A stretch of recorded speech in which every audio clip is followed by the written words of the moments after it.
Hello and welcome to this video on how to get texture in your watercolour paintings.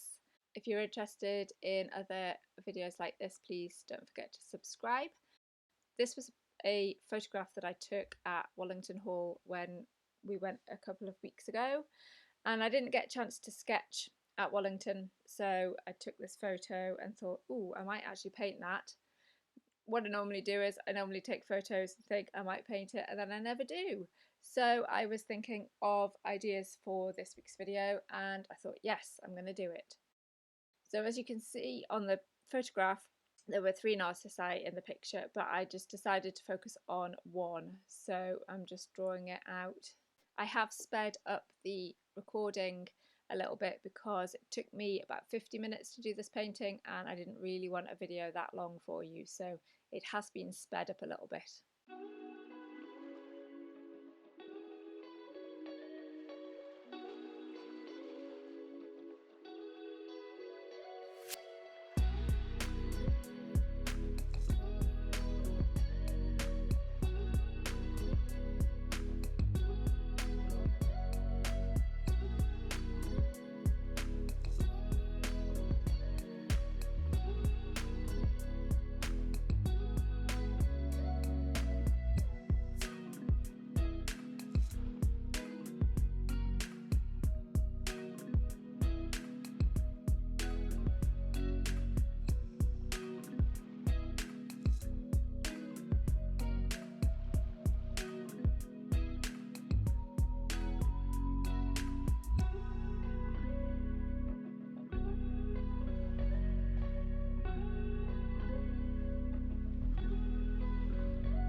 Because obviously the narcissus is a light colour, I decided to use some masking fluid on the flower because I knew that I wanted to be quite splashy with the paint for the wall to get the texture in.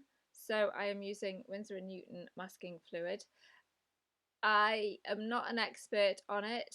I did learn that it is better if you water it down with some water, and this is my paintbrush that I use for it. I've got a piece of masking tape on the end to remind me that this is my masking fluid one, because it can get very, very claggy, especially if you don't water it down, and this actually clagged on my brush pretty much straight away. The masking fluid is quite old, so I think it probably needs replacing. So you will be messing up a brush with it if you don't clean it properly. I'm adding more and more water here, and then what you do is you just literally paint over the bits of the picture that you want to keep free of paint. So I'm doing the petals, and I did a little bit of splashing and kind of dabbing in areas on the wall because there was quite a lot of lichen on the wall and it was quite light.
Once the masking fluid is dry, you can start painting. And I have used, if I can remember, that I think it was cadmium red that was still on my palette. I've got burnt sienna, red ochre, paynes grey, and I used some ultramarine as well, I think. And there was a yellow. I'm not quite sure what yellow it was. So I wanted to keep this really, really loose and splashy to get all of the texture in, using a big brush, just very quickly kind of just water with a little bit of pigment in it over all of the bricks, and then going back while it's still wet, going back over it with the colours like the cadmium red and the red ochre, and I think there might have been burnt umber on there as well. I really should organise things and remember what paints I use and wash my palette between.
Then to get a little bit of the darker textures in, I'm just going around putting some of the dark bits in. You can't really see much of the mortar between the bricks because there is so much lichen and they're all kind of gone white, but I wanted to be able to differentiate between the bricks. So this is when the paint had kind of dried a little bit, so some of it is blending in and some of it isn't. Just layering up with all of the different tones.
And a good way to get texture in is to actually splash some colour onto the painting.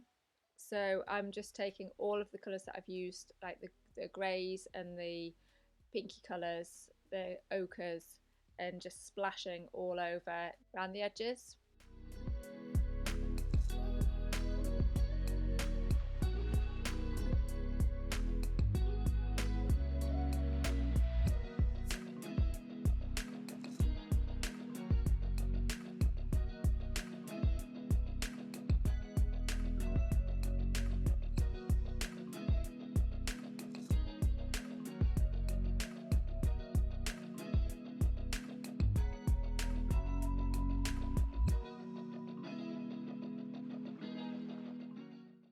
Now I needed to get some more white in, and we all know that watercolour, if you leave white then that's fine, but as soon as you've put colour in you can't really take it away.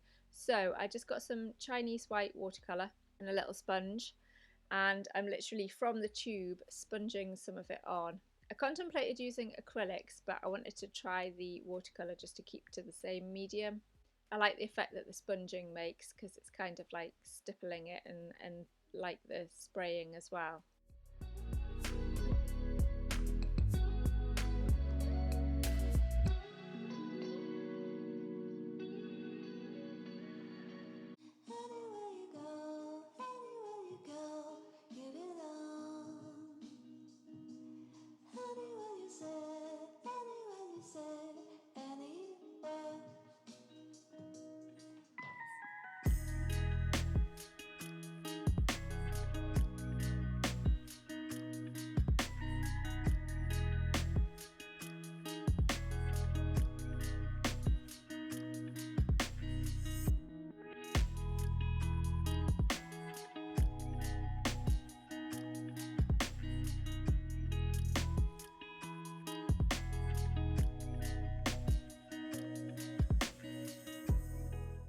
Then I decided to go in with the brush with some Chinese white, but I've taken it directly from the tube. You can't quite see, it's just off the video picture frame there. But going in quite thickly to add a little bit more texture, but to put some more white and opacity back in there.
Once all of your paint is dry, you need to remove the masking fluid as soon as possible. So don't leave it overnight or anything. So what you do is with just clean fingers, you just rub, and the hard bit is finding where the finding where you put the masking fluid. If you've put it, say, the wall bits, I kind of forgot where I'd put it, but you can kind of see it in the light, so that's why I'm tipping the page up.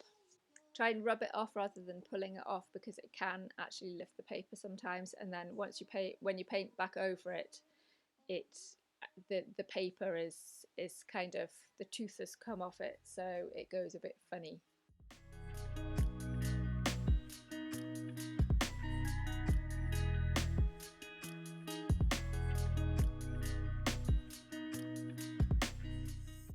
If you've never used masking fluid before, it's probably a good idea for you to do a little trial on a scrap piece of watercolour paper, because it does take a little bit of getting used to.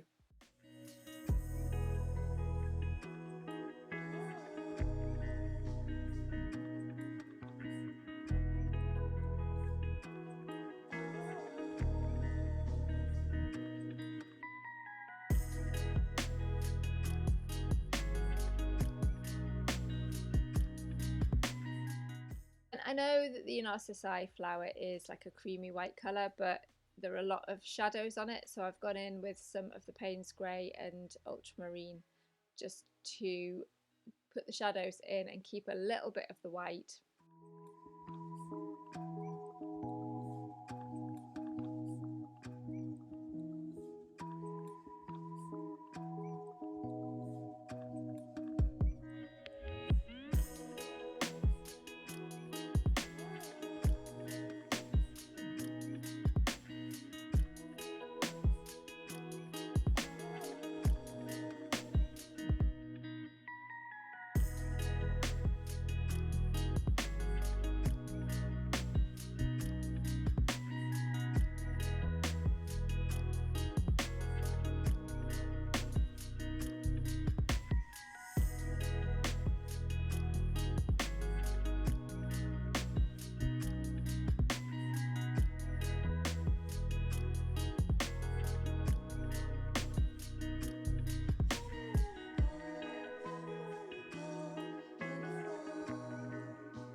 I did feel that the way that I put the paint over the masking fluid didn't really enhance the kind of outline of the petals, so I decided to go over and on an outline. I was going to do it in pen, but I decided just to use the pencil because then it kind of marks out the petals from the wall, makes the flower stand out, but it doesn't actually stand out too much in your face.